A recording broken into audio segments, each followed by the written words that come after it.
tell people stories, of course. Some young monsters encamped in the woods. They played all night, but then the sun began to rise. Daylight is a scary time for monsters. The young monsters were a little nervous. They gathered around a big pile of rotting moss. That's what monsters had instead of campfires. Then the older monsters told the people story. Are you ready, monster campers? I'm going to tell you a terrifying people story. A young person was just waking up. He slept on a long platform called a bed. He lived inside a big box called a house. The scariest part, this house had windows and it was full of bright light. What was he called? What was the person's name? The person's name was Jeff. That's a bizarre name. What did Jeff look like? Did he have hands with long, skinny fingers? Did he have clean nails rather than filthy claws? Did he have teeth instead of fangs? Yes, Jeff had 10-finger clean, recently washed nails. When he opened his mouth, it was full of teeth that weren't very sharp. His ears were round, not pointed. He did not have horns, wings, or warts. But here's the truly scary part. Jeff had exactly 2 eyes that were blue. He had 2 blue eyes? That's the weirdest thing I've ever heard. He didn't have 3 eyes like me. His eyes weren't yellow like eggs or bloodshot like triggers. I'm scared. I want to go home. Don't worry, it's just a story. Jeff got onto a vehicle called a bike.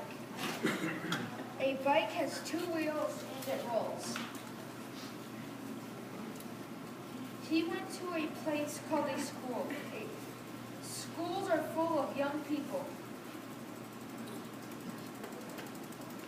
Are there 10 people in a school? Or are there even more? Are there 20 people in school? Sometimes there's 1,000 of people in a school.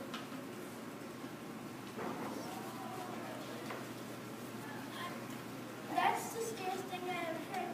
To even imagine 1,000 people in one place. What if a monster got trapped in a school? Just think about all those people.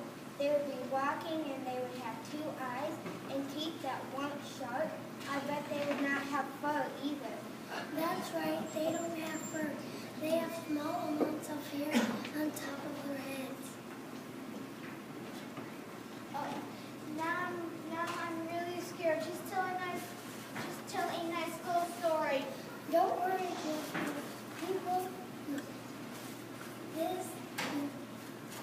Don't worry, Jeff. This is just pretended. People are not real. Let's continue our story. When the sun was very bright, Jeff was ready to eat. He went to a place called the school cafeteria.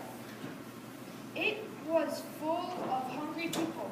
Remember, people have hands, not claws, but they don't eat with their hands. They eat with tools called forks, knives, and spoons.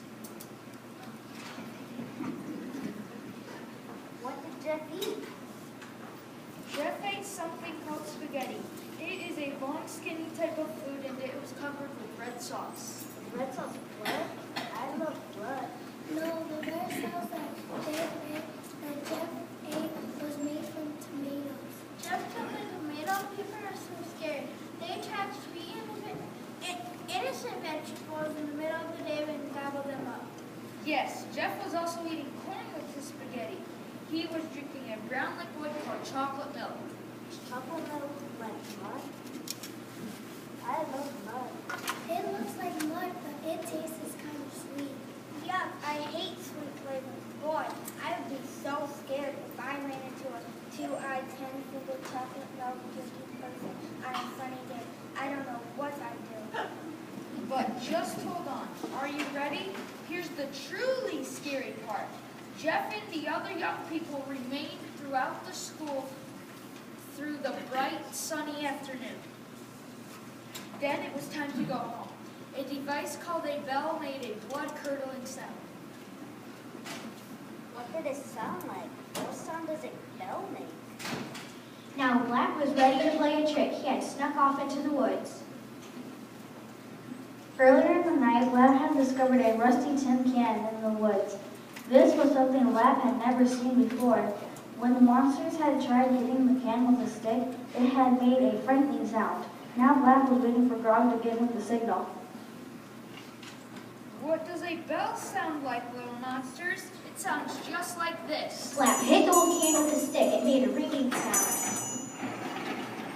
Ah, help, help, there's a person in the woods. That sound, it's hideous. It's making my neck and ears ache and twitch. I think I can smell the person. The smell is wafting from that direction. The odor is getting closer. Wham! I just want to go home. I want my monster mommy. Just then, Blackie came out of the woods. He had given the campers a good scare. It took a while for everyone to calm down. They all had a warm glass of mud and some moldy bread. Then the monster campers climbed into their holes in the ground. It was time for bed. The morning sun was getting high in the sky.